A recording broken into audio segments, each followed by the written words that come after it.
على آل إبراهيم في العالمين إنك حميد مجيد. قال الله تبارك وتعالى في كلامه المجيد: أعوذ بالله من الشيطان الرجيم. بسم الله الرحمن الرحيم. ومن الناس من يعجبك قوله في الحياة الدنيا ويشهد الله على ما في قلبه وهو ألد الخصام وإذا تولى سعى في الأرض ليفسد فيها ويهلك الحرث والنسل والله لا يحب الفساد.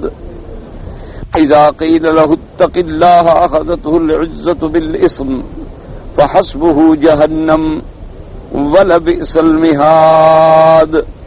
ومن الناس من يشري نفسه ابتغاء مرضات الله والله رؤوف بالعباد.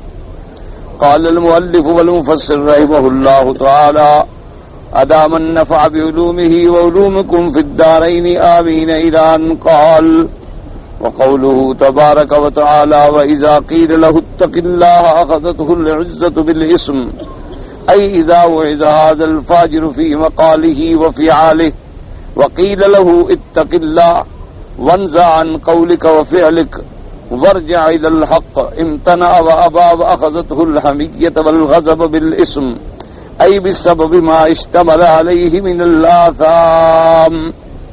اب مفسر رحمت اللہ علیہ سورۃ البقرہ کی ان آیات مبارکہ کی تفسیر میں ارشاد فرماتے ہیں، اللہ نے فرمایا کہ وَإِذَا قِيلَ لَهُ اتَّقِ اللَّهَ أَخَذَتْهُ الْعِزَّةُ بِالْإِثْمِ. اللہ نے فرمایا کہ یہ جو فاجر ہے، فاسق ہے، جو ظاہر میں اچھی باتیں کرتا ہے اور دل میں اس کے کفر اور نفاق بھرا ہوا ہے، اس کی ایک نشانی یہ بھی ہے کہ جب اس کو کسی خیر کے لیے نصیحت کی جائے کہ بھائی اللہ سے ڈرو، یہ غلط کام مت کرو، یہ برا عمل مت کرو، تو بجائے اس کے کہ اس خیر کی نصیحت یا تنبیہ پر توجہ کرے، بات سنے، بلکہ اور اکڑ جاتا ہے اور ناراض ہو جاتا ہے کہ تم مجھ پہ الزام لگاتے ہو کہ میں ایسا ہوں. تو اللہ نے فرمایا کہ یہ بھی اس کے نفاق کی علامت ہے، کیونکہ اگر انسان مومن ہے، مسلمان ہے، تو پہلے تو الحمدللہ وہ اللہ کے احکام کی مخالفت نہیں کرتا، اور اگر انسان ہے کبھی اس سے گناہ ہو گیا، کوئی خطا ہو گئی، غلطی ہو گئی، اور کسی بندے نے اس کو تنبیہ کی بھی اللہ کے بندے اللہ سے ڈرو، یہ گناہ ہے، وہ کہتا ہے بھی ٹھیک ہے، واقعی میں نے غلطی کی ہے، اور اس بات کو سنتا ہے، اس بات کو قبول کرتا ہے، اپنی غلطی کا اعتراف کرتا ہے، اور اللہ تبارک و تعالی کبھی کبھی اس کی دل میں ایسا ڈالتے ہیں کہ وہ فوراً بدل جاتا. آپ نے دیکھا کہ بڑے بڑے لوگ گزرے ہیں، یعنی ان کی زندگیاں فسق و فجور میں گزر گئیں، لیکن جب انہوں نے ایک قرآن پاک کی آیت سنی تو بس اسی وقت ہٹ گئے، کیونکہ دل کے اندر جو تھا وہ جوہر موجود تھا. یہ قاعدہ ہے کہ اگر آگ موجود ہو اور راکھ کے نیچے آ جائے تو جب بھی راکھ ہٹائیں گے، آپ ہوا دیں گے تو آگ بھڑک اٹھے گی. اگر اندر نور ایمان موجود ہے، اگر اندر انسان کے اصلاح کا جوہر موجود ہے، تو بعض اوقات گناہوں کی گرد اوپر پڑ جاتی ہے، لیکن جب کوئی اس کو جھٹک دیتا ہے تو صاف ہو جاتی ہے. لیکن اس کے مقابلے پہ یہ منافق اور فاجر ایسا ہے کہ اس کو اگر نصیحت کرو بجائے قبول کرنے کی اور بھڑک اٹھتا ہے کہ اچھا آپ مجھے کہتے ہیں میں گناہگار ہوں، میں غلط کام کر رہا ہوں، میں برا کام کر رہا ہوں. یہ سب منافقوں کی علامات ہیں، اللہ معاف کرے. اسی طرح آپ دیکھیں نا، اللہ نہ کرے بہت سارے لوگ ہیں ہمارے جو جوش غضب میں آ کر کبھی آدمی اس کو کہنا بھائی نماز پڑھو، یار تم نماز ہی پڑھو، چھوڑو جی، کوئی نماز آپ کی ہے؟ آپ کوئی نماز کے ٹھیکیدار ہیں؟ میں پڑھتا ہوں تو پڑھتا ہوں، نہیں پڑھتا تو نہیں پڑھتا، آپ کون ہیں مجھے کہنے والے؟ اچھا کبھی کسی سے کہو بھی اللہ کے بندے اذان ہو گئی، جماعت ہو رہی ہے، کہتے جاؤ جی جب تم جنت میں جاؤ تو مجھ کو نہ لے جانا. کوئی جنت آپ کی ہے؟ آپ کوئی جنت کے ٹھیکیدار ہیں؟ جنت کی چابی آپ کے ہاتھ میں ہے؟ تو یہ سب نفاق کی علامت ہے، یہ مومن کا کام نہیں. مومن کا کام یہ ہے کہ جب اس کو نصیحت کی جائے تو کہے آمنا سمعنا واطعنا، بالکل ٹھیک ہے بھئی، آپ نے مجھے اچھی بات کہی ہے، اچھا کام کہا ہے، اچھی ہدایت کی۔ تو اس لیے اللہ نے فرمایا وَإِذَا قِيلَ لَهُ اتَّقِ اللَّهَ، جب اس کو کہا جاتا ہے کہ تم اللہ سے ڈرو تو یہ اور اپنے غضب میں اور اپنے گناہوں کے سبب پر غصے اور حمیت جاہلیہ کے اندر مبتلا ہو جاتا ہے۔ جیسے فرماتی ہیں کہ جب اس فاجر کو اس کے قول میں یا اس کے افعال جو غلط ہیں کہا جائے کہ اللہ سے ڈرو، ونزان قولی کا وفیل کا، اس غلط بات سے نکلو اور غلط کام کو چھوڑو، ورجا الی الحق، کے حق کی طرف لوٹاؤ، امتناع، رک جاتا ہے، انکار کرتا ہے اور بھڑک اٹھتا ہے اور غضب میں آ جاتا ہے، کیونکہ وہ سب بما اشتبہ علیہ من الآثام، کیونکہ اس کے اوپر جو گناہوں کا زنگ پڑا ہوا ہے اس سے بجائے اس کے کہ نکلے وہ اور بھڑکتا ہے۔ وَهَذِهِ الْآيَةُ شَبِيهَةٌ بِقَوْلِهِ تَبَارَكَ وَتَعَالَى، اب مفسر رحمۃ اللہ علیہ فرماتی ہیں کہ اس آیت کے مطابق ایک دوسری آیت میں بھی اللہ نے ارشاد فرمایا ان لوگوں کے بارے میں، وَإِذَا تُتْلَىٰ عَلَيْهِمْ آيَاتُنَا بَيِّنَاتٍ تَعْرِفُ فِي وُجُوهِ الَّذِينَ كَفَرُوا الْمُنكَرَ يَكَادُونَ يَسْطُونَ بِالَّذِينَ يَتْلُونَ عَلَيْهِمْ آيَاتِنَا قُلْ أَفَأُنَبِّئُكُم بِشَرٍّ مِّن ذَٰلِكُمُ النَّارُ وعدہ اللہ الذین کفروا وبئس المصیر۔ اللہ نے فرمایا کہ جب ان کافروں پر ہماری آیات پڑھی جاتی ہیں، ان کے چہروں کو آپ دیکھیں، ان کے اندر ایک بگاڑ اور ایک نفرت کا اظہار پیدا ہوتا ہے، قریب ہوتے ہیں کہ ہمارے قرآن کو پڑھنے والوں پہ یہ حملہ کر دیں۔ اللہ نے فرمایا ان کو بتاؤ کس بات سے تم بگڑ رہے ہو، آؤ میں تمہیں بتاؤں اس سے اصل بات بگڑنے کی اور بری بات تو یہ ہے کہ جہنم سے بچو، جہنم تمہارا ٹھکانہ ہے، اسی کی طرف تم لوٹ رہے ہو۔ وَلِهَٰذَا قَالَ تَعَالَىٰ فِي هَٰذِهِ الْآيَةِ فَحَسْبُهُ جَهَنَّمُ وَلَبِئْسَ الْمِهَادُ، اللہ نے فرمایا ان لوگوں کے لیے بس جہنم ہی علاج ہے، کافی ہے، کیا برا بچھونا ہے، کیا برا ٹھکانہ ہے کہ جہنم کی آگ اللہ تبارک و تعالیٰ باپ فرمائے۔ بس یہ تو تھا منافقین کا قصہ، اب اگلی آیات میں اللہ مخلصین کی بات فرماتی ہیں۔ وقوله تبارک و تعالی ومن الناس من یشری نفسه ابتغاء مرضات اللہ لما اخبر عن المنافقین بصفاتهم الذمیمۃ ذکر صفات المؤمنین الحمیدہ۔ اللہ پاک نے پہلے منافقین اور ان کی بری صفتوں کا ذکر کیا، ان آیات میں مومنین اور ان کی اچھی صفتوں کا ذکر فرماتی ہیں۔ ویسے یہ سارے قرآن مقدس میں سنت اللہ ہے کہ اللہ تبارک و تعالی جہاں منافقین کا ذکر کریں گے تو ساتھ مخلصین کا بھی ذکر کریں گے، اللہ تبارک و تعالی جہاں کافرین اور مجرمین کا ذکر کریں گے تو ساتھ مومنین کا بھی ذکر کریں گے، اگر کسی جگہ جہنم کا ذکر آئے گا تو ساتھ جنت کا بھی ذکر آئے گا، کیونکہ تباین جو ہے ازداد کے ساتھ ہوتا ہے۔ اسی لیے دیکھیں نا، ہر چیز کی اللہ نے ایک ضد بنائی ہے، ظلمت کے مقابلے پہ نور ہے، کذب کے مقابلے پہ صدق ہے، باطل کے مقابلے پہ حق ہے، شر کے مقابلے پہ خیر ہے، ہر چیز میں اللہ تبارک و تعالیٰ نے یعنی ایک تضاد اور تقابل رکھا ہے، تب ہی اس چیز کی حقیقت ظاہر ہوتی ہے۔ اب دیکھیں نا جی، اگر خدا نہ کرے صرف رات ہی رات ہو تو پھر تو دن کی کوئی حیثیت نہیں بنتی، اچھا صرف دن ہی دن ہو، 6 مہینے کا دن ہو تو پھر رات کی کوئی، جب تقابل آئے گا کبھی رات ہے کبھی دن ہے، یولج اللیل فی النہار یولج النہار فی اللیل۔ اسی طریقے سے اگر ساری دنیا مثلاً میرے مدنی سرکار صلی اللہ علیہ وسلم نے جب اعلان نبوت فرمایا اور سارے مکے والے اگر کلمہ پڑھ لیتے تو پھر امتحان کیسے ہوتا؟ اگر سارے کے سارے پہلے دن آگے حاضر ہوتے اور کلمہ پڑھ کے غلام بن جاتے، اللہ تو قادر تھے اس بات پہ، لیکن پھر کھرے اور کھوٹے کی تمیز جو ہے وہ کیسے ہوتی؟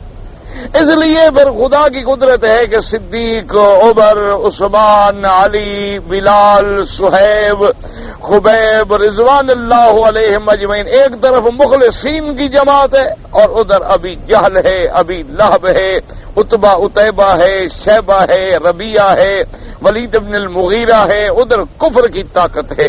اب جب ان کا ٹکراؤ ہوتا ہے تو پھر صدیق کا صدق نکھر آتا ہے، پتہ چلتا ہے کہ سیدنا صدیق کے صدق کا کیا مقام۔ اگر مقابلے پہ کوئی ابھی جہل نہ ہو، اگر مقابلے پہ کوئی جھوٹی اور طاغوتی قوتیں نہ ہوں تو پھر حق بات تو سمجھ ہی نہیں آتی، حق بات تو کبھی نکھرتی ہی نہیں۔ اس لیے ہمیشہ یہ قاعدہ ہے، اسی لیے علماء نے لکھا ہے، یاد رکھیں، انہوں نے لکھا ہے کہ اگر دنیا میں مثلا کوئی دینی جماعت ہے یا مثلا کوئی دین کے کام کرنے والے علماء ہیں، افراد ہیں، جماعتیں ہیں، مدارس ہیں، کوئی معاہد ہیں، اور ان کا کوئی مخالف نہ ہو تو علماء نے لکھا سمجھو کہ یہ حق والی جماعت نہیں ہے۔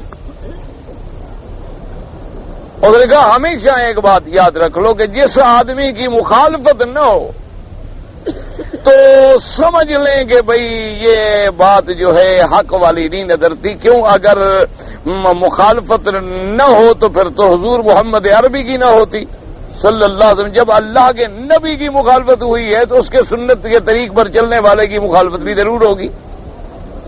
اسی لیے آپ دیکھیں نا جی کہ بعض لوگ ہوتے ہیں کہ جس مجلس میں بھی آپ ان کو بلا لیں، مثلا توحید کا جلسہ ہے، ماشاءاللہ وہ آ کے توحید پہ ایک تقریر کر دیں گے، سیرت النبی کا جلسہ ہے، سیرت رسول پہ آ کے ایک تقریر کر دیں گے، مدح صحابہ کا جلسہ ہے، صحابہ کے عظمت پہ آ کے ایک لیکچر دے دیں گے، اہل بیت رسول کی عظمت کی بات ہے وہاں بھی آ کے ایک لیکچر دے دیں گے۔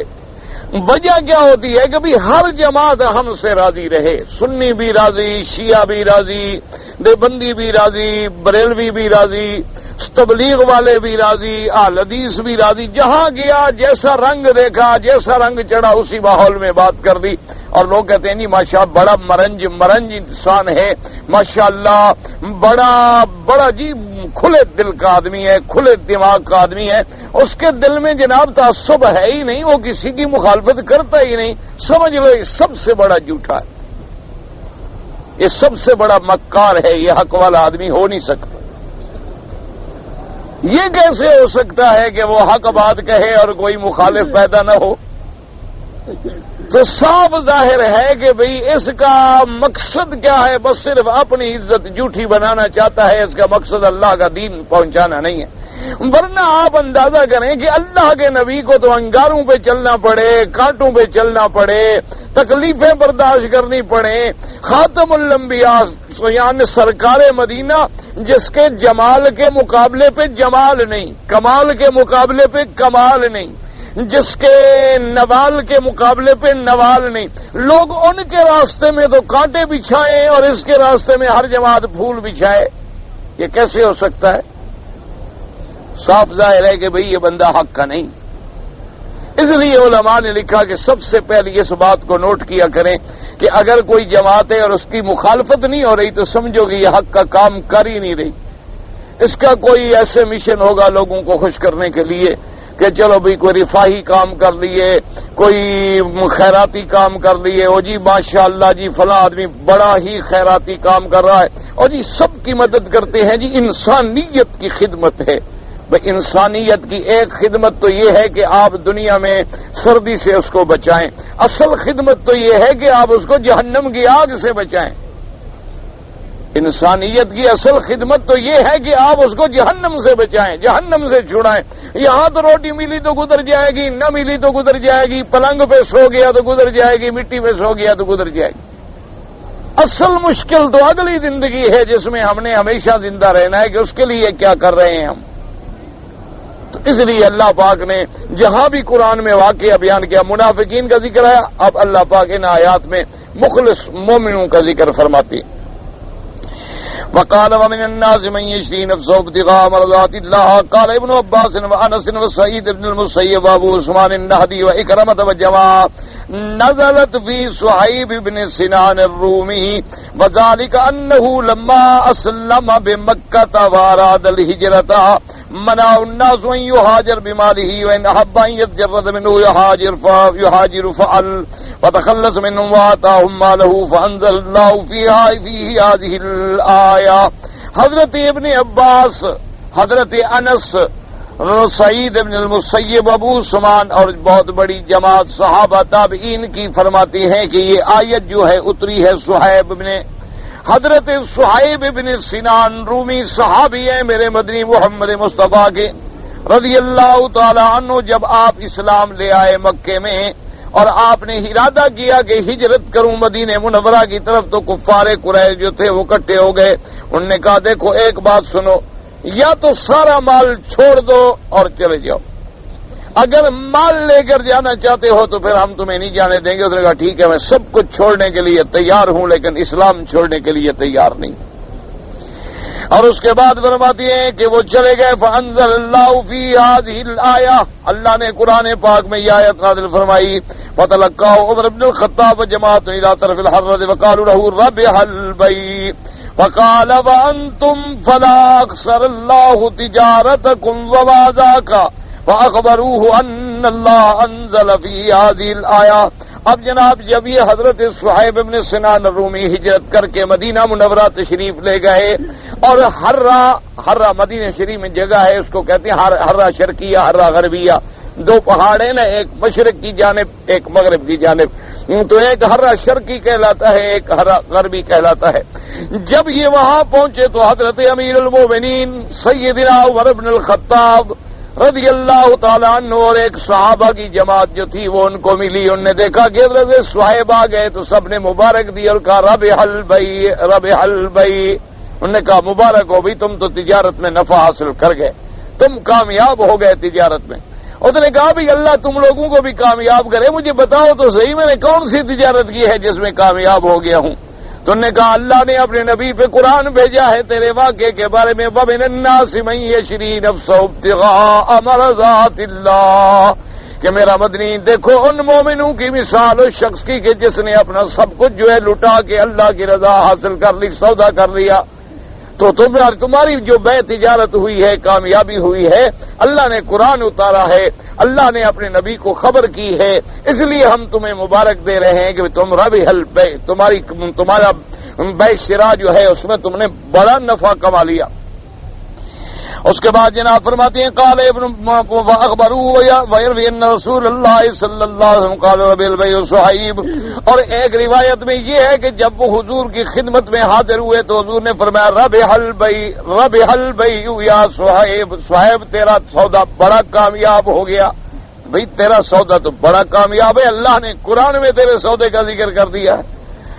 اور اس کے بعد جناب فرماتی ہے مفسر رحمۃ اللہ علیہ قال ابن مردوی حدثنا محمد بن ابراہیم قال حدثنا محمد بن عبد الله بن سعد قال حدثنا سليمان بن داود قال حدثنا جابر بن سليمان الزبي قال حدثنا ابو نبي اسماعيل النهدي صاحب قال لما اردت الهجرة من مكة النبي صلى الله عليه وسلم قالت لي قريش يا صهيب قد انت الينا فلا مال لك وتخرج انت ومالك والله لا يكون ذلك ابدا فقلت لهم رأيت من دفعت إليكم مالي تخلون عني قالوا نعم ودفعت إليهم مالي فخلوا عني فخرجت حتى قدمت المدينة المنورة فبلغ ذلك النبي صلى الله عليه وسلم وقال بأصحاب مرتين۔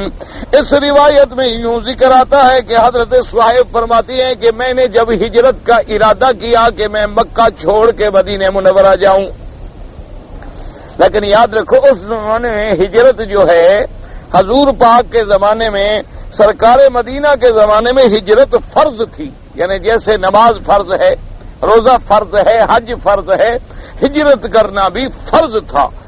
جب مکہ فتح ہو گیا تو پھر ہجرت کی فرضیت جو ہے وہ ختم ہو گئی۔ لیکن یاد رکھیں ایک ہجرت جو ہے وہ ساری زندگی قیامت تک باقی ہے۔ مثلا آپ ایک ایسے ملک میں رہتے ہیں جو کافروں کا ملک ہے، اور وہاں پر تمہیں نماز روزہ کا ادا کرنے کی اجازت نہیں ہے، حلال کھانے کی اجازت نہیں ہے، تم یعنی اللہ کے فرائض جو ہیں وہ بھی ادا نہیں کر سکتے، تو اب حکم ہے کہ ایسے ملک کو چھوڑ کے ہجرت کرو، اس ملک میں نہ رہو۔ ہاں اگر ایک ملک ہے تو کافروں کا، لیکن اس میں نماز ہے، روزہ ہے، حج ہے، زکوٰۃ ہے، کوئی تمہاری عبادت میں مخل نہیں ہوتا، تو وہاں رہنے کی اجازت ہے کہ آدمی وہاں رہ سکتا ہے۔ تو دار الکفر لیکن ہے دار الامن، کہ مسلمانوں کو جیسے آج کل یورپ کے ملکوں میں آپ جائیں دیکھیں ماشاءاللہ مساجد ہیں، مدارس ہیں، معاہد ہیں، اور دین کا بے انتہا جذبہ ہے۔ یعنی ہم تو ابھی سفر کر کے ہیں نا ہانگ کانگ کا، تو مساجد دیکھی ماشاءاللہ تو عجیب یعنی دل خوش ہو جاتا ہے، ایسی خوبصورت مسجدیں، اور مسلمانوں میں اتنا دین کا جذبہ ہے ماشاءاللہ کہ حقیقت ہے، یعنی ہمیں خود شرم آتی تھی کہ ہم مکے میں رہتے ہیں، ہمارے اندر بھی پتہ نہیں اتنا دین ہے کہ نہیں ہے۔ جتنی ان لوگوں کے اندر ہم نے دین کی تڑپ دیکھی ہے نا جی. اب ظہر کی نماز کے بعد اچھا، اور باہر دیکھیں کہ کرسمس ہے، یعنی میلہ لگا ہوا ہے، پورے ملک میں میلہ ہے. کرسمس ان کا ایک بہت بڑا میلہ ہوتا ہے، لیکن اس میں چھٹیاں ہیں. اور مسلمان جناب ظہر کی نماز کے بعد جلسہ شروع ہوا اور ختم ہوا عشاء کے بعد. اب آپ خود اندازہ کریں کہ ظہر ہوتی ہے تقریباً 1 بجے اور عشاء ہو رہی ہے تقریباً 8:30 بجے. تو 7.5 گھنٹے بغیر چائے، بغیر کھانا، بغیر روٹی، بغیر کسی چیز کے مسجد میں بیٹھے ہوئے ہیں. بس اذان ہو گئی، نماز پڑھ لی، وضو کر لیا، پھر جلسہ شروع ہو گیا. بیٹھے ایک آدمی مجال لے کے ہلے یا ادھر ادھر دیکھ لے. ہم تو حیران ہو گئے ان کے جذبے کو دیکھ. اور پھر دیکھو اللہ کی شان ہے، وہ مسجد جو ہے اس مسجد کا مثلا بازار ہے، ادھر مسجد ہے ادھر بازار ہے، تو اس مسجد کے سامنے کافروں نے یہ حکم کیا ہے کہ کوئی اور عمارت نہ بناؤ تاکہ مسجد کا حسن خراب نہ ہو جائے. اندازہ کریں، یہ اللہ کی شان ہے، اللہ اپنے گھروں کی حفاظت کر رہا ہے. انہوں نے کہا کہ اس مسجد کا جو ایک جمال ہے، ایک حسن ہے، کیونکہ 200 سال سے تقریباً وہ مسجد بنی ہے. اب تو خیر نئی ہو گئی ماشاءاللہ، پہلے زمانے میں تو چھوٹی سی تھی، پھر بڑی بنی، پھر وہ سیدھا ہو گئی. اب تو ماشاءاللہ کئی منزلہ وہ مسجد ہے اللہ کی رحمت سے. اسی طرح چینی مسلمانوں کی مسجدیں 8 منزلہ ماشاءاللہ. منہ پر دفتر ہیں، مدرسے ہیں، مساجد ہیں، مدارس ہیں. اللہ کی شان ہے، ایک پورا دین ہے، جذبہ ہے، شوق ہے. تو یہ اللہ کی دین ہے کہ لوگ باہر جا کر کفر کے دیار میں رہ کر اپنے دین پہ پکے ہیں، اور ہم مسلمان ملکوں میں رہ کر بھی دین کو چھوڑ کے بیٹھے ہوئے. انا للہ و انا الیہ راجعون. اللہ بس ہمارے حال پہ رحمت کرے اور اللہ ہمیں بھی اور انہیں بھی ہدایت دے. تو اس وقت جو ہے تو ہجرت، اب بھی اگر کوئی ایسا ملک ہے کہ آپ فرائض ادا نہیں کر سکتے تو ہجرت کریں، اگر کر سکتے ہیں پھر کوئی ضرورت نہیں. اور ایک ہجرت ہے، ہجر مانا چھوڑنا، کہ گناہوں کو چھوڑ کے اللہ کی طاعت کی طرف آنا. یہ بھی ہجرت ہے کہ انسان گناہوں کو چھوڑے، برائی کو چھوڑے اور اللہ کی فرما برداری کو اختیار کرے. تو حضرت صہیب فرماتے ہیں کہ لما اردت الہجرت، جب میں نے ہجرت کی تو اب مکے کے کافر آ گئے. انہوں نے کہا کہ صہیب دیکھو بات سنو، جب تم مکے میں آئے تھے تو تمہارے پاس کوئی دولت، کوئی پیسہ نہیں تھا، تم نے سب پیسہ جو ہے مکے میں کمایا ہے، اور اب تم جا رہے ہو، تم بھی جا رہے ہو، مال بھی لے کے جا رہے ہو. یہ نہیں ہو سکتا، جانا ہے تو پھر مال ہمیں دے دو اور تم چلے جاؤ. اس نے کہا ٹھیک ہے سارا مال لے لو، لیکن میں اسلام نہیں چھوڑ سکتا. تو اب جب یہ بات حضور صلی اللہ علیہ وسلم کو اطلاع ملی تو آپ نے فرمایا ربح البیع یا صہیب، ربح البیع یا صہیب، صہیب تیرا سودا بڑا کامیاب ہو گیا. وقال حماد بن سلمة عن ابي زيد سيد المسيب قال اقبل صهيب مهاجرا نحو النبي صلى الله عليه وسلم فاتبعه نفر من قريش ونزل عن راحلته وانسلم في كنانته ثم قال يا معشر قريش قد علمتم اني من ارماكم رجلا وانتم والله لا تصلون الي حتى ارمي بكل سام في كنانتي ثم اضرب بالسيف ما بقي في يدي منه شيء ثم فعلوا ما شئتم. اب اس روایت میں یہ تفسیر آئی ہے کہ سعید بن المسیب فرماتے ہیں اقبل صہیب مہاجرا نحو النبی صلی اللہ علیہ وسلم. حضرت صہیب نے جب ہجرت کی حضور کی طرف، مدینہ منورہ کی طرف ہجرت کی، فجاء نفر من قریش، قریش کی ایک جماعت نے آ کے دور سے آپ کو گھیرے میں ڈالا. فانسلم فی کنانتہ، پر حضرت صہیب نے اپنے تھیلی میں جتنے تیر تھے وہ سارے کے سارے نکال کے ٹھیک کر لیے، اور اس کے بعد کہا کہ یا قریش، اے قریش والو، مکے والو، ٹھہر جاؤ، اپنے اپنے مقام پہ کھڑے ہو جاؤ. اور کہا واللہ تعلمون انی لارماکم، اور آپ نے فرمایا خدا کی قسم ہے تم سب جانتے ہو، مکے کے قریشی ہو، تمہیں پتا ہے کہ میں کتنا بڑا تیر انداز ہوں، میرے نشانے کو بھی تم جانتے ہو. اور یاد رکھو خدا کی قسم ہے جب تک میرے پاس ایک بھی تیر ہے میں تمہیں قریب نہیں آنے دوں گا، اور میرا کوئی تیر بھی نشانے سے خطا نہیں ہوگا. اور جب میرے تیر ختم ہو گئے ثم اضرب بسیفی، پھر میں تلوار لے کے لڑوں گا تمہارے ساتھ. اور جب میری تلوار بھی ٹوٹ گئی اس کے بعد جو چاہو تم میرے ساتھ کر لینا، چاہے مجھے پھانسی دے دو، چاہے مجھے قتل کر لو، مجھے کوئی فکر نہیں ہوگا، لیکن اگر میرے ساتھ ایک سودا کرو تو میں کرنے کے لیے تیار ہوں کہ میں نے اپنا سارا مال ایک جگہ چھپایا ہوا ہے، اگر وہ تم لینا چاہو تو مال لے لو اور میرا رستہ چھوڑ دو۔ اس نے کہا مقابلہ کرتے ہو تو پھر یہ نہ سمجھو کہ میں اکیلا آدمی ہوں اور تم اتنی بڑی جماعت ہو۔ مومن جو ہے وہ پھر اللہ کے بھروسے پہ لڑتا ہے، مومن کبھی طاقت کے بھروسے پہ نہیں لڑتا، کبھی اسلحے کے زور پہ نہیں لڑتا، کبھی مومن جماعت اور عدد کے زور پہ نہیں لڑتا۔ یہ تو اسباب ہیں سارے دنیا میں، اصل مومن کا سہارا جو ہے وہ اللہ کی ذات ہوتی ہے۔ یہی وجہ ہے نا جناب، دیکھ لیں کہ جہاں جہاں بھی مسلمان اپنے ایمانی جذبے سے کفر کے مقابلے پہ آ جاتا ہے نا، پھر اس کا کوئی مقابلہ نہیں کر سکتا۔ یہی تو وجہ ہے نا آج پوری دنیا مسلمانوں سے ڈری ہوئی ہے، ورنہ ان کو تکلیف کیا ہے؟ سارے جو پریشان ہیں بیچارے، کبھی ہمیں بنیاد پرست کہتے ہیں، کبھی ہمیں داڑھی دیکھ کے بیچارے ڈر جاتے ہیں، کبھی نماز پڑھتے ہوئے دیکھ کے ڈر جاتے ہیں۔ ان کو تکلیف کا، ان کو پتا ہے کہ مسلمان ایک ایسا شیر ہے، یہ ابھی سرکس کا شیر بنا ہوا ہے، اس کو ہم نچا رہے ہیں، تاروں پہ چلا رہے ہیں، کبھی ہم کہتے ہیں کھڑے ہو جاؤ، کھڑا ہو جاتا ہے، کبھی ہم کہتے ہیں بیٹھ جاؤ، بیٹھ جاتا ہے، کبھی ہم ڈگڈگی بجا کے لوگوں کو تماشا دکھاتے ہیں اس کا۔ لیکن جس دن یہ جاگ گیا نا کہ میں وہ مسلمان ہوں، بس اسی دن ہی ہمیں سب کو کھا جائے۔ وہ خوف ان کو جو ہے سونے نہیں دیتا کہ خالد بن الولید 60 آدمی کے ساتھ 60,000 سے لڑ گیا۔ وہ خواب ان کو سونے نہیں دیتے ہیں کہ صحابہ رضوان اللہ علیہم اجمعین نے اللہ کے راستے میں دریاؤں اور سمندروں پہ گھوڑے ڈال دیے۔ وہ وقت ان کو بھولتا نہیں ہے، وہ ان کو یاد ہے، انہوں نے تاریخ پڑھی ہے مسلمانوں کی، اس لیے وہ سارا کفر جو ہے نا وہ لرزاں ہے۔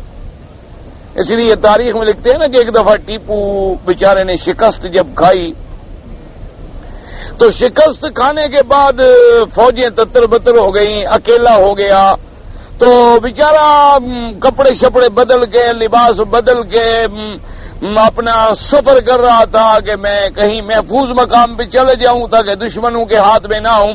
تو راستے میں اس کو ایک پرانے زمانے کا کوئی ساتھی مل گیا، اس نے پہچان لیا، اس نے کہا کہ تم ہمارے بادشاہ ہو۔ یہ کیا؟ انہوں نے کہا بس دنیا میں ہوتا ہے، اللہ کی شان ہے، تلک الایام نداولها بین الناس، کبھی فتح کبھی شکست، یہ تو مقدر کا کھیل ہے۔ تو انہوں نے کہا ٹھیک ہے میں آپ کے ساتھ ہوں، چلے گئے۔ تو ایک جگہ آئے تو دشمن کی جو دستہ تھا فوجیوں کا ڈھونڈتا وہ بھی اسی جگہ آ گیا، انہیں کوئی جگہ نہ ملی، ایک غار تھی، اس غار میں یہ چھپ گئے۔ یہ دونوں آدمی غار میں چھپ گئے اور اچھا رات ہو چکی تھی، ان فوجیوں نے بھی اسی جگہ آگے ڈیرا ڈال دیا۔ ڈیرا جو ڈالا تو رات کو جو اندھیرے میں کوئی اٹھے پیشاب وغیرہ کرنے کے لیے وہ جگہ تھی نا نیچے، وہ غار تھی، وہیں وہ بدبخت آگے بیٹھ جائیں، وہ پیشاب کریں تو سیدھا پیشاب بھی اندر نیچے آ جائے ان کے پاس۔ اسی حالت میں کھڑے کھڑے ان کی رات گزر گئی۔ تو اس ساتھی نے کہا، اس نے کہا کہ بھائی بات یہ ہے، ہمارا یہ حال ہو گیا ہے، ہماری آخر ذلت کی بھی انتہا ہے کہ ساری رات ہم دشمن کے پیشاب میں کھڑے رہے، اس سے تو بہتر ہے کہ ہم اپنے آپ کو پیش کر دیں، زیادہ سے زیادہ گرفتار کر لیں گے اور کیا کریں، مار دیں گے، پھانسی دے دیں گے، گولی مار دیں گے، تلوار مار دیں گے اور کیا کر دیں گے۔ ٹیپو ہنس پڑا، اس نے کہا آپ ہنستے کیوں؟ اس نے کہا کہ دیکھو اگر میں اکیلا آدمی ان سب دشمنوں کا جو ملک فتح کر چکے ہیں، میں اب ایک نہتھا آدمی ہوں، اگر ان کو مجھ سے کوئی ڈر نہیں ہے تو یہ پاگل ہو گئے ہیں، مجھے ڈھونڈ رہے ہیں۔ اس نے کہا دیکھو آخر ان کا دماغ خراب ہو گیا، ملک فتح کر لیا، فوجیں شکست کھا گئی، میں شکست کھا گیا، مفرور ہو گیا، ایک آدمی رہ گیا، لیکن میرے دشمن کو پتا ہے کہ ایک دن میں پھر بدلہ لوں گا، اس لیے مجھے کیا ضرورت ہے ڈرنے کی، ہم پھر لڑیں گے۔ اللہ تبارک و تعالیٰ نے پھر اس کو طاقت دی، پھر اس نے حملہ کیا، پھر فتح کر گیا۔ تو مسلمان جو ہے نا اس کو اللہ نے بڑی قوت دی، اس لیے اس نے کہا کہ دیکھو اگر لڑتے ہو تو آخری تلوار اور آخری تیر تک لڑوں گا، پھر تمہاری مرضی جو چاہو کر لو، اور سودا کرتے ہو تو سودا کر لو. انہوں نے کہا کیا سودا ہے؟ کہنے لگا ان شئتم تم دلل تو کم علامالی وعلامالی کنیتی بے مکہ تو خلے تم سبیری. اب جو کچھ میں نے چھپایا ہوا ہے اپنا مال بھی اور اپنی چیزیں بھی مکے کے اندر میں تمہیں بتا دیتا ہوں، وہ جا کے تم لے لو اور میرا رستہ چھوڑ دو. قالوا نعم، انہوں نے کہا ٹھیک ہے ہمیں سودا منظور ہے، ہمیں مال دے دو، جاؤ تم. فلما قدم على النبي صلى الله عليه وسلم قال ربح البيع. اور جب یہ مدینے میں پہنچا میرے آقا کی خدمت میں، سرکار مدینہ صلی اللہ علیہ وسلم کی خدمت میں، حضور نے فرمایا ربح البيع ربح البيع، بھائی مبارک ہو تیرا سودا تو بڑا کامیاب ہو گیا. اللہ پاک نے جبریل بھیج کے خبر دی حضور صلی اللہ علیہ وسلم. اور اس کے بعد یہ آیت مبارک نازل ہوئی وَمِنَ النَّاسِ مَن يَشْرِي نَفْسَهُ ابْتِغَاءَ مَرْضَاتِ اللَّهِ وَاللَّهُ رَءُوفٌ بِالْعِبَادِ وَأَمَّا الْأَكْثَرُونَ فَحَمْلُ ذَلِكَ لَا نَارَ فِي كُلِّ مُجَاهِدٍ فِي سَبِيلِ اللَّهِ كَمَا قَالَ اللَّهُ تَبَارَكَ وَتَعَالَى. لیکن اکثر مفسرین رحمت اللہ علیہم یہ فرماتے ہیں کہ جو بھی اللہ کے راستے میں جہاد کرتا ہے ان سب کے بارے میں یہ آیت نازل ہوئی ہے. اصل بات یہ ہے کہ واقعہ کبھی کبھی خاص ہوتا ہے جس کے بارے میں کوئی آیت مبارک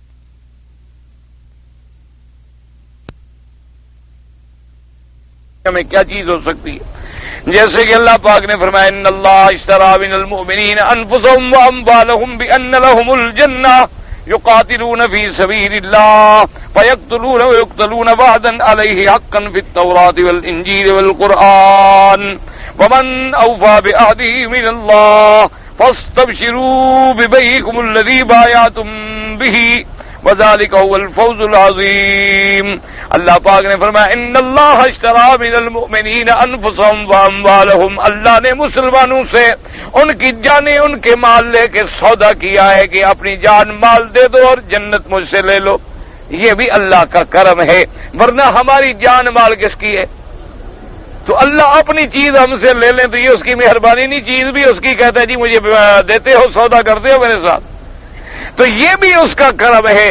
جیسے کہ علماء نے فرمایا کہ جب اللہ راضی ہوتا ہے تو ماں دودھ بھی اپنے بچے کو پلاتی ہے اور اجرت بھی ملتی ہے. جیسے کہ حضرت موسیٰ علیہ السلام کو جب اللہ پاک نے حفاظت کی اور فرعون کے گھر میں پہنچا دیا تو موسیٰ علیہ السلام کی والدہ جب آئیں انہوں نے کہا کہ اس بچے کو دودھ پلائیں اور ہم آپ کو یہ معاوضہ دیں گے، ہمارے گھر میں رہیں. اس نے کہا میں آپ کے گھر میں نہیں رہ سکتی، دودھ پلانا ہے تو میرے گھر میں بھیج دو. وہ راضی ہو گئے، تنخواہ مقرر ہو گئی. اللہ نے فرمایا دیکھو شان دیکھو ہمارا وعدہ کیسے پورا ہو گیا. موسیٰ اپنے بچے کو دودھ بھی پلا رہی ہے اور تنخواہ بھی لے رہی ہے، اپنے بچے کو دودھ بھی پلا رہی ہے موسیٰ علیہ السلام کو اور تنخواہ بھی لے رہی ہے. ماشاءاللہ وہاں جناب وظیفے بھی بنے ہوئے ہیں، تنخواہ بھی بنی ہوئی ہے، اور خادم نوکر چاکر استقبال ہدایا. اب دیکھیں نا علماء پھر اسے یہ بعض حضرات ہوتے ہیں نا جی ان کو پھر سمجھ تو نہیں ہوتی، پھر ائمہ کو اللہ معاف کرے گالیاں دیتے ہیں. اب دیکھیں ائمہ نے اس مسئلے پر کتنی بڑی بحث کی. انہوں نے کہا کہ بھئی جب اپنا بچہ ہو اپنے بیٹے کو ماں دودھ پلائے تو پیسے لینے جائز ہیں یا ناجائز ہیں؟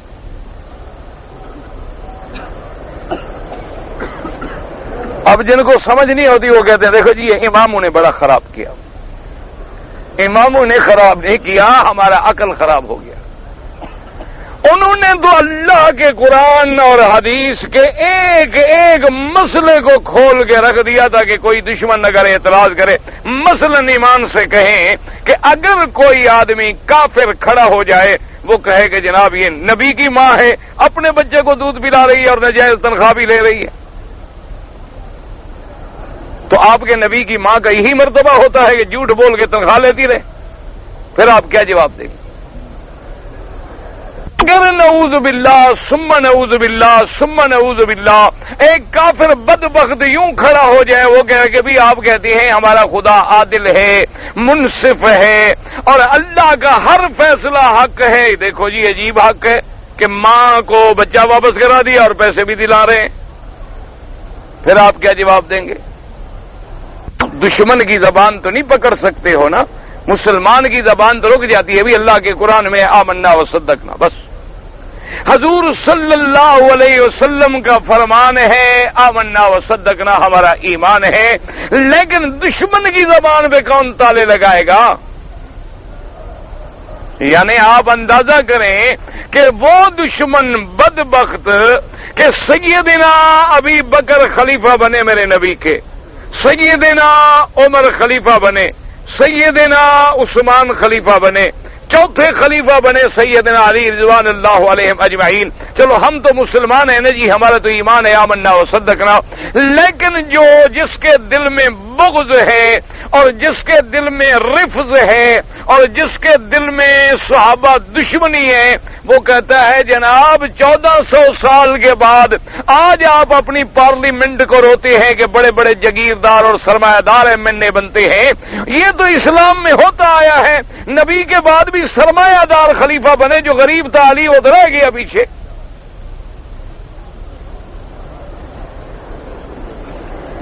کہتے ہیں جی حضرت علی رضی اللہ تعالیٰ عنہ تو غریب تھے،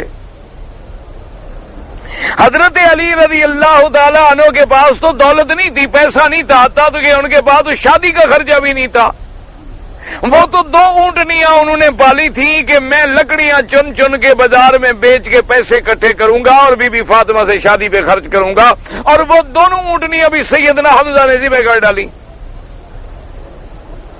وہ اونٹنیاں بھی ختم ہو گئی۔ حضرت علی غریب تھے، انہوں نے کہا ابو بکر عثمان عمر یہ تو سرمایہ دار تھے قریش کے، اس لیے وہ قابض ہو گئے، غریب رہ گیا۔ تو اب اس کے بعد جناب پھر آپ کیا جواب دیں؟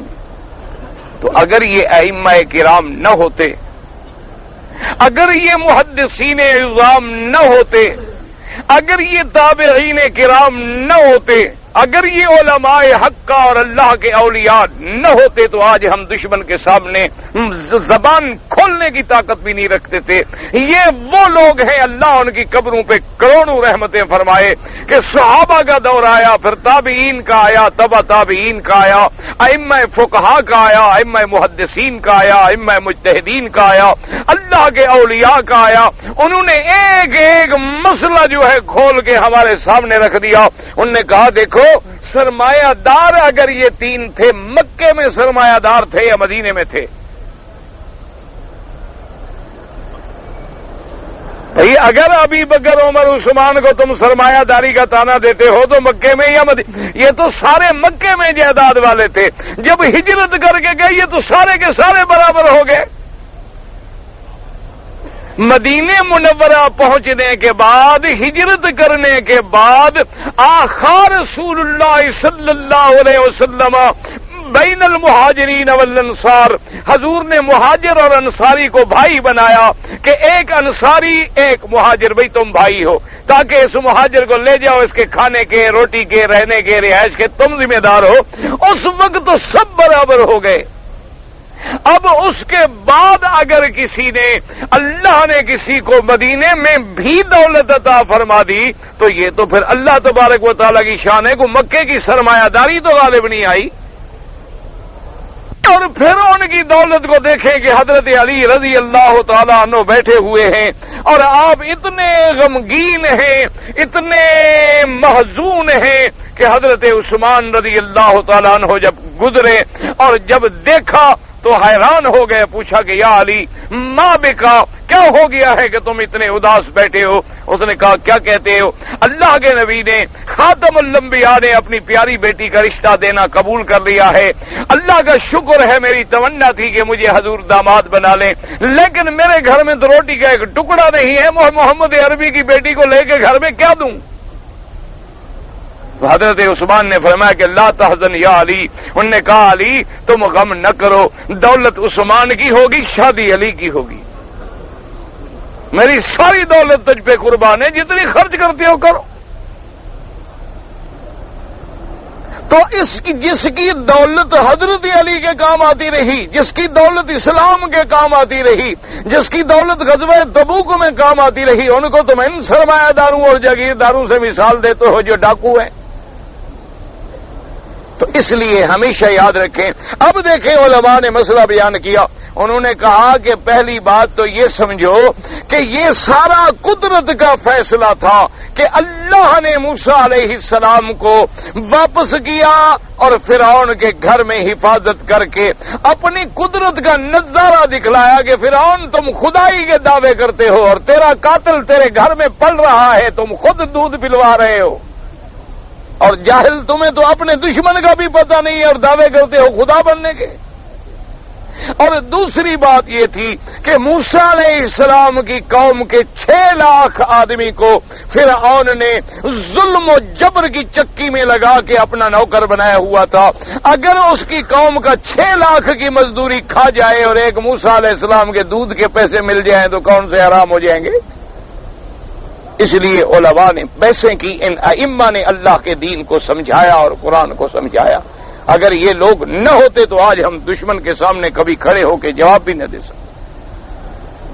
اس لیے اب دیکھیں نا جی، اب جیسے کہ ایک سوال پیدا ہو گیا ہے کہ جی ہاتھ قرآن کہتا ہے چور کا ہاتھ کاٹا جائے، کہاں سے کاٹا جائے؟ فَاقْطَعُوا أَيْدِيَهُمَا، ایدی ید کی جمع ہے، ید کا اطلاق یہاں بھی ہوتا ہے، ید کا اطلاق یہاں بھی ہوتا ہے، ید کا اطلاق یہاں بھی ہوتا ہے، ید کا معنی طاقت بھی ہوتا ہے، ید کا معنی احسان بھی ہوتا ہے، ید کا معنی کسی کام کو اپنے کنٹرول میں لینا بھی ہوتا ہے۔ تو اب اس کا کیا مطلب ہے کہ کیا کاٹا جائے؟ اگر علماء نہ ہوتے، یہ ائمہ کرام نہ ہوتے، خدا جانتا ہے کہ ہم اللہ تبارک و تعالی رحمت کرے دشمن کے سامنے ایک آیت بھی پیش کرنے کے قابل نہیں تھے۔ انہوں نے ہمیں کھول کے سمجھا دیا، انہوں نے کہا بھی اللہ کے بندے قرآن کس پہ اترا؟ انہوں نے کہا محمد مصطفیٰ پہ اترا۔ انہوں نے کہا میرے مدنی نے اپنے زمانے میں جب چور کے ہاتھ کاٹنے کا حکم دیا تو کہاں سے کاٹا گیا؟ انہوں نے کہا یہاں سے کاٹا گیا۔ انہوں نے کہا پھر قرآن کے سمجھنے والا محمد مصطفیٰ سے زیادہ کوئی نہیں، پھر ہم لغت کی بیسوں میں پڑھنے کی ضرورت ہی نہیں، ید سمجھ آ گیا کہ یہاں ہے۔ اب جناب مسئلہ پیدا ہو گیا کہ چلو جی ہاتھ کٹ گیا ہے تو مسلمان کا ہاتھ، جنازہ پڑھیں اس پہ کہ نہ پڑھیں؟ اب علماء نے بحث کی کہ بھی ایک جز کو کل نہیں کہا جاتا، مثلا ایک بازو کاٹ دو تو یہ کہیں گے کہ بازو پڑا ہے، یہ کہیں گے ٹانگ پڑی ہے، یہ نہیں کہیں گے انسان پڑا ہے۔ جب اس پر اطلاق انسان کا ہوتا نہیں تو اس کے جنازے کی ضرورت ہی نہیں۔ پھر بحث پیدا ہوئی کہ یہ ہاتھ کس کو دیں؟ چور کو واپس کر دیں کہ ہاتھ کاٹ تو دیا ہم نے، سزا تو پوری ہو گئی کہ ابھی ہاتھ لے جاؤ۔ اگر اس کو دے دیں تو آج کل تو پلاسٹک سرجری کا زمانہ ہے، 1 منٹ میں ڈاکٹر جوڑ دیں گے، داغ بھی نہیں رہے گا۔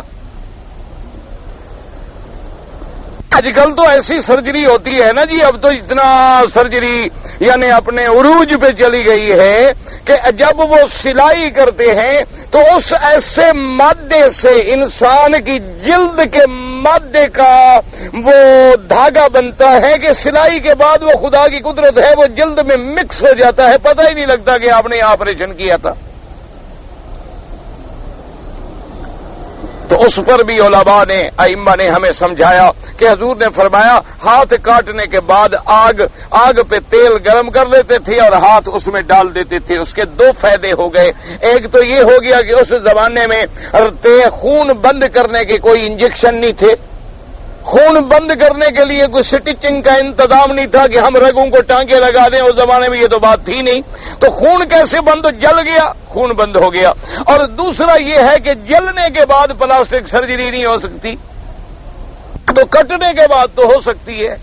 اور پھر حضور نے فرمایا لٹکا دو تاکہ عبرت بنے، تو سمجھ آ گیا کہ یہ چور کا ملک نہیں، چور کا ملک ہوتا تو اسی وقت اس کو دے دیتے، یہ تو لٹکتا رہے گا کافی دن تاکہ عبرت بنے لوگوں کے لیے۔ اب ایک مسئلے کو کنہوں نے سمجھایا؟ ان ائمہ کرام نے سمجھایا۔ دعا کریں اللہ ہمیں ائمہ کی، علماء کی، اولیاء کی، سب کی قدر کرنے کی توفیق دے، اور اللہ ہمیں بے ادبی سے بچائے۔ اللہ تبارک و تعالی ہمیں کسی کے شان میں کوتاہی کرنے سے محفوظ رکھے۔ اس لیے فرماتی ہیں، اللہ نے فرمایا کہ ان لوگوں سے ہم سودا کرتے ہیں جان مال دیں اور جنت لیں، یقتلون ویقتلون وعدا علیہ حقا فی التوراۃ والانجیل والقرآن، اللہ کا سچا وعدہ ہے ان کے ساتھ، اور جنہوں نے یہ عہد پورا کر لیا وہ ان کو خوشخبری دے دو کہ تم اپنے سودے میں کامیاب ہو گئے ہو، اور یہ سب سے بڑی کامیابی ہے کہ اللہ تمہیں جنت عطا فرما دے۔ ولما حمل هشام بن عامر بن سفیان قال عباد الناس ورد عليهم الخطاب ابو هريره وغيره ما وتلو هذه الايه ومن الناس من يشي نفسه ابتغاء مرضات الله والله رؤوف بالعباد۔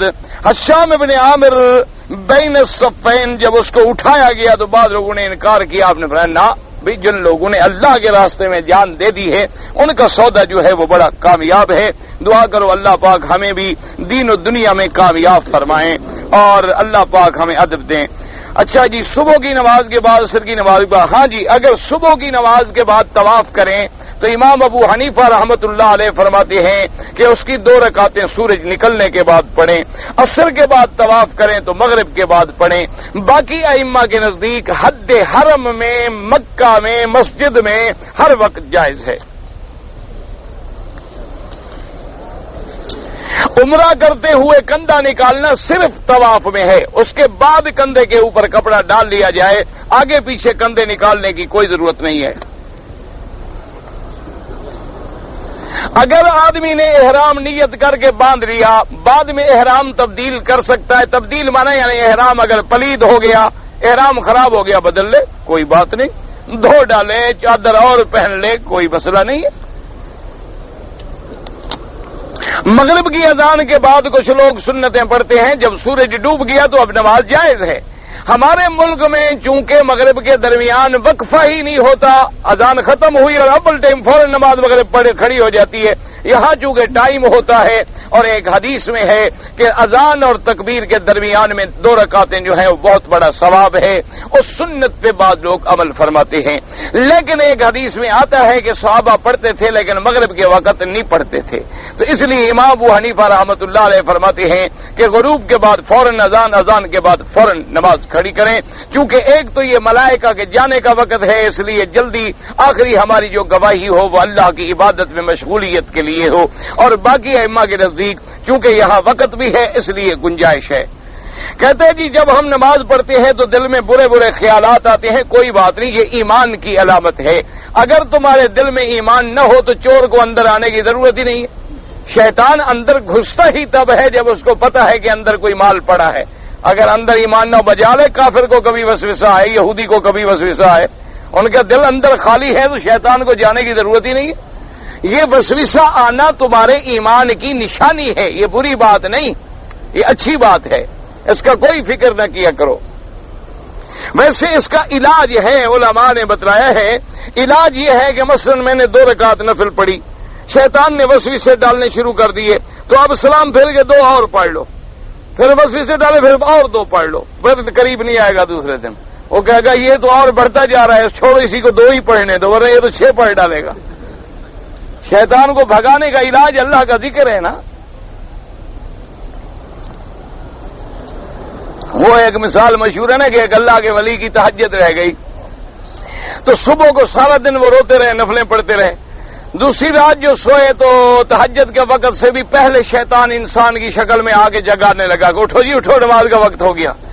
وہ جب اٹھے انہوں نے کہا اعوذ باللہ من الشیطان الرجیم، ابلیس ہو؟ تو انہوں نے کہا ہاں ہوں تو ابلیس۔ نے کہا کیوں اٹھا رہے؟ نے کہا سارا دن جو نفلیں پڑھ پڑھ کے مجھے ستیہ ناش کر دیا تو نے، اس لیے میں نے کہا یہی بہتر ہے یہ 4 رکعتیں پڑھ لے۔ آج کل کشمیر اور بوسنیا میں جو جنگ ہو رہی ہے، جہاد ہے، بالکل جہاد ہے، اس میں بھی آپ کو بھی شبہ ہے؟ اللہ کے بندے، کافروں سے جب مسلمان لڑ رہے ہوں تو جہاد ہونے میں کوئی شبہ ہے؟ اب جو افغانستان میں آپس میں لڑائی ہے یہ جہاد نہیں، پہلے جو روس کے ساتھ تھا وہ جہاد ہے، اب آپس کا فساد ہے۔ دعا کرو اللہ ان کو ہدایت دے اور اللہ اصلاح کرے۔ کہتے ہیں جی جہاد میں اگر عورتیں مال غنیمت میں حاصل ہوتی ہیں تو ان کے لیے نکاح کی ضرورت ہے؟ کوئی نہیں، بغیر نکاح کے بھی وہ حلال تھی، لیکن جب نکاح کر لو گے تو اور زیادہ ثواب ہے کہ وہ آزاد بھی ہو جائے گی اور تیری بیوی بھی بن جائے گی اور حرہ بھی کہلائے گی، لیکن جہاد کرو گے تو ملیں گی نا۔ کہتے ہیں جی طواف میں اکثر مرد عورتیں ایک دوسرے کے قریب ہو جاتی ہیں، بدن لگتا ہے، تم اپنے آپ کو بچانے کی کوشش کرو، اپنی نیت ٹھیک رکھو، باقی اللہ کے ہاتھ میں ہے۔ حضور صلی اللہ علیہ وسلم کون سا تیل استعمال کرتے تھے جو اس زمانے میں ملتا تھا؟ اس زمانے میں عام طور پہ جو حدیث مبارک میں آتا ہے وہ زیتون کا ذکر آتا ہے. آپ نے فرمایا کلوا وادہنوا فانھا من شجرۃ مبارکہ. آپ نے فرمایا زیتون کا تیل کھایا بھی کرو لگایا بھی کرو، یہ بڑے مبارک درخت کا تیل ہے. بہرحال یہ سرسوں ورسوں نہیں تھا جو ہمارے ملک میں ہے نا، یہ اس وقت نہیں تھا. تیل کوئی بھی ہو کوئی منع نہیں. بوسنیا کشمیر قربانی پر، عید الاضحیٰ کے قربانی پر جو پیسہ خرچ ہوتا ہے وہ کشمیر کو دے دیں، نہیں وہ قربانی ہوگی. یاد رکھو دو انسان کے اندر دو چیزیں ہیں، ایک بدن ہے ایک روح ہے. ایک کیا ہے؟ بدن ہے ایک روح ہے. تو ہم بدن کا خرچہ تو کرتے رہتے ہیں لیکن روح کا بھی تو کوئی صدقہ ہو. روح کا صدقہ روح ہوتا ہے. اس لیے اللہ نے قربانی رکھی کہ ہم روح والے جانور کو ذبح کریں تاکہ ہمارے روح کا صدقہ بن سکے. اس لیے اس کا بدل پیسے نہیں بن سکتے.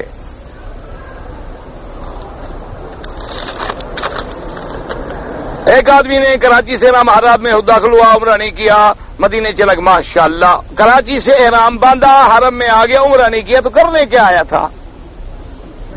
کیا کرے اب اس آدمی؟ اللہ ہدایت عطا فرمائے. اچھا پھر اس نے مدینے سے احرام باندھ کے عمرہ وہ تو ٹھیک ہے لیکن پہلے عمرے کی دم بھی دے اور قضا بھی کرے. کہتا ہے جی وضو ہر اعضاء 3 دفعہ دھوئیں. بالکل 3 دفعہ حدیث میں ہے 3 دفعہ سونا چاہیے. یہ ہے اگر پانی نہیں تو 1 دفعہ بھی کافی ہے، 2 دفعہ بھی کافی ہے، لیکن 3 دفعہ جو ہے وہ افضل ہے.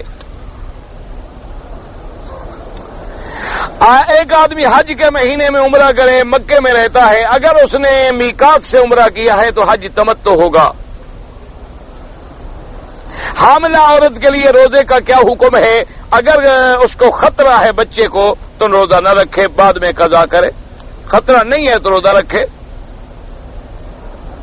ایک آدمی نے حج کا احرام باندھا، رات کو ناپاک ہو گیا، صبح وہی احرام پاک کر کے باندھ لیا، غسل کیا، کمرے میں گیا، ٹھیک ہے کوئی بات نہیں، کچھ بھی نہیں.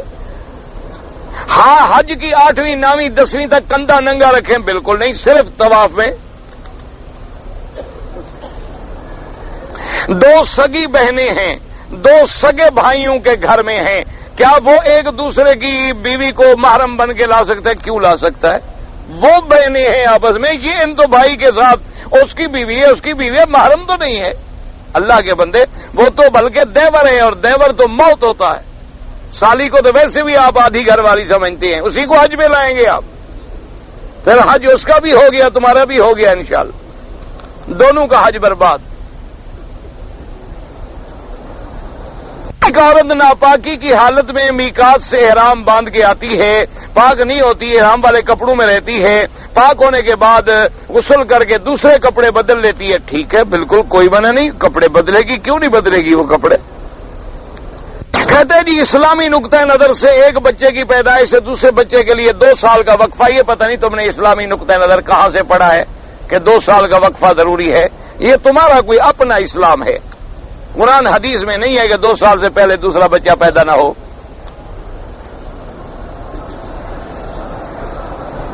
میرا ایک عزیز الخبر سے عمرہ کرنے آ رہا ہے، احرام وہیں سے باندھ لے، یا طائف آئے بئی روڈ تو طائف سے باندھ لے. مرغی کا انڈا حلال ہے یا حرام ہے؟ آج تک آپ کیا سمجھتے رہے؟ انسان کا انڈا حلال ہے؟ کیا خیال ہے آپ؟ اگر انسان کا انڈا حلال ہے تو مرغی کا بھی حلال ہے. اچھا جی میرا پتہ نہیں کہنی جب میں وضو کرتا ہوں اس کے بعد بھی کپڑا چھوٹا پیشاب نکلتا ہے. اگر پیشاب نہیں رکتا، قطرے گرتے رہتے ہیں، ہر نماز کے لیے نیا وضو کرو، ایک انڈر ویئر رکھ لو، پھر نماز پڑھتے رہو چاہے قطرہ گرتا رہے. تمہارے بس میں نہیں ہے، تم کیا کر سکتے ہو؟ میں نے ایک آدمی سے پیسے لیے تھے لیکن وہ آدمی فوت ہو گیا. مجھے یہ بھی پتہ نہیں کہ اس کے خاندان والے کہاں رہتے ہیں، آپ خیرات کر دیں.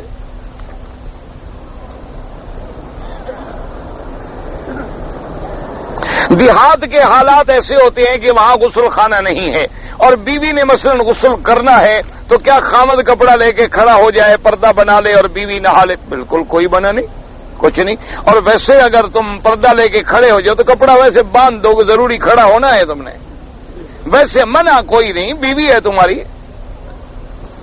نماز کے دوران ادھر ادھر کے خیالات آتے ہیں، کوئی بات نہیں، اللہ نے معاف کیے. طواف اور صفا کے دوران باتیں کریں، دین کی باتیں کریں، دنیا کی نہ کریں۔ ایک آدمی نے کراچی سے احرام کی حالت میں جرابیں پہن لی، جدے تک پہنے رکھی، اگر 2-4 گھنٹے پہنی تو صدقہ خیرات کر دے۔ امت محمدیہ میں سے پتہ نہیں 70,000 جنت میں داخل ہوں گے، انشاءاللہ ضرور داخل ہوں گے۔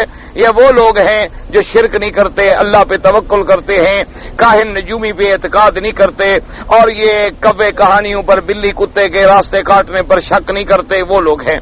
یہاں بھی ملتانی مٹی خرید و فروخت ہوتی ہے، جائز ہے، بالکل جائز ہے، کیوں نہیں؟ زمین خریدنی جائز ہے، مٹی پہ خریدنی جائز نہیں ہے؟ اللہ کے بندے، جب زمین بیچنی لینی جائز ہے تو مٹی بیچنی لینی جائز کیوں نہیں؟ اللہ تعالیٰ کے 1999 آدمی کو دوزخ میں بھیجے گا، وہ جنوں میں ہوں گے انشاءاللہ، ہم سب جنت میں جائیں گے، فکر نہ کرو۔ اچھا جی، فرض نماز کی جماعت خامد اور بیوی دونوں کر سکتے ہیں، کیوں نہیں کر سکتے ہیں؟ لیکن امام بیوی نہ بنے، امام تم بننا۔ ایسا نہ ہونا بیوی کو آگے کھڑا کر دو، تم پیچھے کھڑے ہو جاؤ، کیا پتا جی، لیڈیز از فرسٹ کا دور ہے نا۔ تو بہرحال جماعت ہو سکتی ہے، عورت ہے، بالکل اپنی بیوی کے ساتھ جماعت کیا کریں۔ اگر جگہ کی تنگی ہو اور بازو کو لگ جائے تب بھی کوئی حرج نہیں، تمہاری بیوی ہے، خدا کے بندے۔ حدیث میں آتا ہے، حضور بی بی عائشہ فرماتی ہے، میں آگے سو رہی ہوتی، حضور تہجد پڑھ رہے ہوتے تھے، جب سجدے میں آتے تو حضور مجھے ہاتھ لگاتے، میں اپنے پاؤں سکیڑ لیتی، حضور سجدہ کر لیتے، جب حضور کھڑے ہوتے تو میں پاؤں سیدھے کر لیتی۔ تو تمہاری بیوی ہے، اس کو ہاتھ لگے، یا دوسری کی بیوی کو ہاتھ نہ لگے۔ اگر اپنے والدین کا عمرہ کریں، اپنی بیوی کا بھی کریں، بیوی کا تو خیر تم ضرور کرو گے، والدین کا شک ہے مجھے، بہرحال اللہ توفیق دے۔ بیوی کا تو ہر کوئی ڈرتا ہے نا جی، والدین تو بوڑھے ہو گئے بس۔ وہ امامہ باندھنا حضور کی سنت ہے۔ اچھا جی، حضور پاک کا امامہ مبارک اکثر سفید تھا، فتح مکہ کے موقع پہ آپ نے سیاہ رنگ کا بھی باندھا ہے۔ حضور پاک جب اس دنیا سے تشریف لے گئے تو ان کا جنازہ ہوا تھا، حضور کو آپ کی دعاؤں کی ضرورت تھی؟ ہاں جی، نہ ان کو بخشش کے لیے آپ کی دعاؤں کی ضرورت ہے؟ تو پھر جنازے کے مسئلے کو پوچھنے کی کیا ضرورت ہے؟ شیعہ نے بنا رکھا ہے نا، اور جی جنازہ نہیں پڑا، حضور کا جنازہ 3 دن رکھا رہا، صحابہ اپنے جناب ووٹ لینے میں مشغول رہے، سب جھوٹ ہے۔ اللہ کے نبی کو جنازے کی ضرورت ہی نہیں تھی۔ حضور کے بی بی عائشہ کے حجرے میں 10 صحابہ جاتے تھے، کھڑے ہو جاتے، درود پڑھتے اور باہر آ جاتے، باقی دعائیں جنازہ کی نہ ضرورت تھی نہ پڑھی گئی۔ جرانہ اور تنیم سے عمرہ کرنا جائز ہے، لیکن مکے میں رہ کے طواف زیادہ کرو، طواف افضل ہے۔ اپنے بچوں کے عمرہ شریف کی ادائیگی کے لیے 29 کو حضرت عمرہ ادا کیا، طواف توفیق کرتا رہا، عمرے بھی مدینہ شریف چلا گیا، ذوالحلیفہ سے میں احرام باندھا، مکہ شریف پہنچ کر عمرہ کیا۔ آپ مدینہ جب گئے، واپسی پہ احرام نہیں باندھا تو دم پڑ گیا۔ عمرہ قضا کریں اور دم بھی ادا کریں۔ اللہ تبارک و تعالی آپ کو مجھے دین پہ چلنے کی توفیق دے۔ اللہ۔ ایک مولوی صاحب عمرے کی نیت کے بغیر ویزا لے کے سیدھا مکے میں آ گیا، عمرہ وغیرہ نہیں کیا۔ وہ کہتا ہے کہ امام صاحب کی ہر بات کو ماننا ضروری نہیں ہے۔ یہ تو امام کی بات تو نہیں ہے میرے بھائی، مولوی صاحب سے کہو اللہ ہدایت دے۔ میقات امام نے نہیں بنائے، وقت رسول اللہ صلی اللہ علیہ وسلم 5 مواقیت، یہ میقات جو مقرر کیے ہیں جہاں سے عمرے کا احرام باندھنے کا حکم ہے، یہ رسول پاک نے بنائے، کسی امام نے نہیں بنائے۔ یہ آپ کو غلط فہمی ہے۔ اچھا، حضور پاک جب آئے ہیں مدینہ منورہ سے، احرام باندھا کہ نہیں باندھا؟ حضور جرانہ میں آئے تو عمرہ فرمایا کہ نہیں فرمایا؟ ایک دفعہ جب احرام باندھ کے واپس جانا پڑا تو عمرۃ القضا پہ حضور آئے کہ نہیں آئے؟ صرف فتح مکہ کے موقع پہ داخل ہوئے، اور وہ بھی جنگ کی ضرورت تھی۔ بات کو سمجھیں، اس لیے کسی امام پہ غصہ نہ کرو میرے بھائی، امام تو غلام ہے محمد مصطفیٰ کے۔ کہتے ہیں جی کہ ہماری عورتیں جو ہیں بچوں کو جب وہ دودھ کی ہوتی ہے نا بوتل، اس میں جب دودھ پلاتی ہیں تو اس کے اوپر اس کو کوئی کاغذ یا کپڑا لپیٹ دیتی ہیں۔ شریعت میں کیا ہے؟ کوئی شریعت میں کیا ہے؟ احتیاط ہے کہ بھی کوئی چیز گندی بوتل کو نہ لگے، احتیاط ہے کہ سفید چیز ہے کسی کی نظر بد نہ لگے، کوئی بات نہیں، کرنا چاہیے، کوئی منع نہیں۔ ایک جماعت جا رہی ہے انڈونیشیا دین کے لیے، ان کے سلام، اللہ ان کی قدم قدم پہ نصرت فرمائے، مدد فرمائے، اللہ ہر دین کی جماعت کی قدم قدم پہ نصرت فرمائے۔ ہم تو صرف دعا ہی کر سکتے ہیں بھائی، اور تو کسی کام کے ہے نہیں۔ دنیا کی محبت سے بچنے کا طریقہ کیا ہے؟ دنیا کی محبت سے بچنے کا طریقہ یہ ہے کہ دین کی طرف رغبت رکھو، نماز، روزہ، حج، زکوٰۃ، اور اللہ کے رسول سے زیادہ محبت رکھو۔ جب دین سے زیادہ محبت کرو گے تو دنیا سے خود بخود چھٹکارا ملتا جائے گا۔ دیکھو نا، آپ اپنے آپ کو جدھر مصروف کرو گے ادھر ہی آپ جائیں گے۔ اپنے بھائی کی لڑکی کو شادی کرنا جو ہے، بھائی کا لڑکی کو پتہ نہیں کس کا شادی کرنا، خود کرنا چاہتے ہو بھتیجی سے، وہ تو جائز نہیں ہے، اپنے بیٹے کی کر سکتے ہو۔ قرآن پڑھ کے بھول جانا بہت بڑا گناہ ہے، توبہ کرو اور دوبارہ یاد کرنا شروع کر دو، یاد ہو نہ ہو تم لگے رہو۔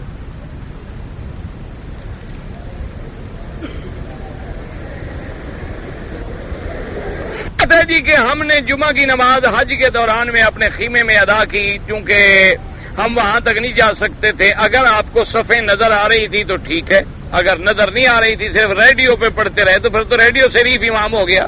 ریڈیو تو تم اپنے ملک میں بھی رکھ لو تو آواز آ جائے گی، پھر وہاں بھی تم انہی کے پیچھے پھر شروع کر دو نماز۔ صفیں نظر آنا، صفوں کا ملنا بھی ضروری ہے۔ ایک دوست نے کہا کہ جبل رحمت پہ چڑھنا ضروری ہے، خالص بدعت ہے، بالکل شریعت کے خلاف ہے۔ میرے ایک بھائی کی عمر 50 سال ہے، ہم اس کو کہتے ہیں کہ بھائی داڑھی رکھو، وہ کہتے ہیں یار ابھی دیر ہے، ابھی داڑھی رکھنے کی عمر نہیں آئی، بس دعا کرو اللہ ہدایت۔ ویسے یاد رکھو 40 سال کی عمر جب ہو جائے جاءکم النذیر، تو سمجھو کہ ڈرانے والا آ گیا۔ اگر آدمی پھر بھی نہ ڈرے تو اللہ معاف کرے، پھر عاقبت کا خطرہ ہوتا ہے۔ دعا کرو اللہ پاک اس کو بھی اور ہمیں بھی ہدایت دے۔